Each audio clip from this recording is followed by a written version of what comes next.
மருத்துவமனையில தீப்பிடிச்சப்போ 47 குழந்தைகளா? 47 குழந்தைகள், 11 பாலூட்டும் தாய்மார்கள், 3 செவிலியர்கள். எப்படி பண்ணீங்க அந்த டேத்துல? 12 சிலிண்டர்ஸ் இண்டிவிஜுவலா நானே விதின் ஒரு ½ an hour அந்த ஃபயரை நான் செட்டில் பண்ணிட்டேன். இருந்தா அவ்வளவு பவர் வந்துச்சுன்னா எனக்கு தெரியல. இப்போ நான் ரியலைஸ் பண்ண முடியல எப்படி அவ்வளவு பவர் வந்துச்சு. ஒரு சிலிண்டர் 20 கிலோ கிட்ட இருக்கு.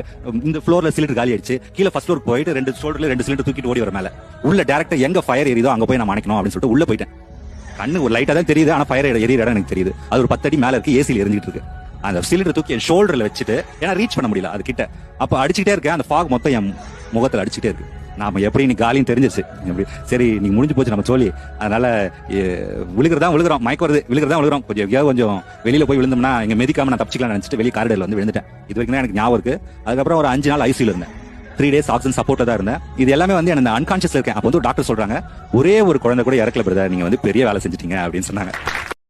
அந்த வானத்தை போல மனம் படைச்ச மன்னவனே, பனி துளிய போல குணம் படைச்ச தின்னவனே.